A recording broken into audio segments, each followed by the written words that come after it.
Hello everybody, Richard Payne here, Unbreakable to Slow Burn.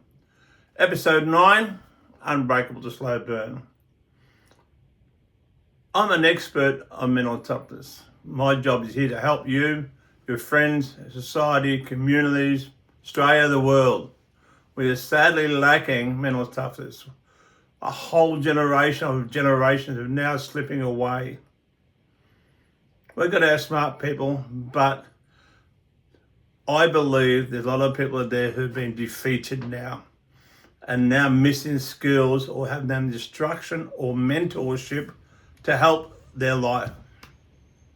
I hope I can help you with my slow burn techniques, getting you stronger and better. The best way to find me is on my email address, richard@pinpointfocus.net, richard@pinpointfocus.net. And see if I can help you. You can write to me anytime about mental toughness. But today we're going to talk about slow burn techniques. Today's episode, leading when you're healing. When life isn't going well. Upset in a marriage, upset with your children, upset in your health, upset in your leadership. It's not always right and perfect because you know the world's a changing place. Agendas are different. But if you're true to yourself, people just might pick up on that about your leading, even though you're healing, touch broken or depleted.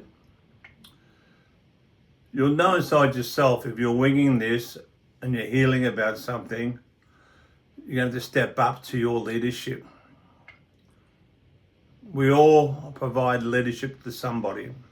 Mother to a child, dad to a child, dad to a wife, wife to a husband. We're all leaders. If you think you're a follower, start changing that mindset. We all have to lead. The faster you can lead, the quicker you lead to get things done, the more, the better the place will be. The world will have more mental toughness advocates. Well, I'm talking about mental toughness. Don't look at people who are doctors in this field. They've never experienced life. They've only read books and hoping they can help you. Talk to me about mental toughness. I've lived it. Been through it.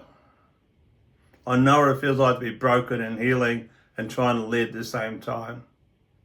I was a caregiver to two beautiful women, a fiance and a wife. Both died over time. So between 18 and 32, I was a caregiver. 8 out of those years. Tough life. Didn't focus on my own education, but I'm glad I was a great man to these women. That I'll never forget them. Now, you don't have to be perfect to lead, but you have to be honest with yourself. There's only one person you can talk to about honesty. It's you. The world will judge you if you're honest or not. No, there are opinions and cynics and criticisms of you and pretend to be helpful. What's that word? Can I offer you some advice? In other words, they want to criticize you. Don't let them. If you know it's unjustified what people are going to say, now if it is justified, there's probably something happening to your leadership. One of the things I talk about quite a bit is your why. Why are you doing stuff? Your agreements in life. I believe who we are some days is all the agreements we set upon ourselves that we agree to be a taxpayer, a father, a husband, a child, a taxpayer. We've got agreements. We said yes to a lot of things. But I think we have to revoke some of those agreements we made because I think some of our agreements in the past life do not work anymore. I'm a beautiful fan of the word revoke. Doesn't mean you're breaking the agreement. It just means the agreement you set once might not be working today. Revoke gives you the empowerment and change. This isn't bloody working. So I'm going to have a crack at this. Change what I want to say yes to.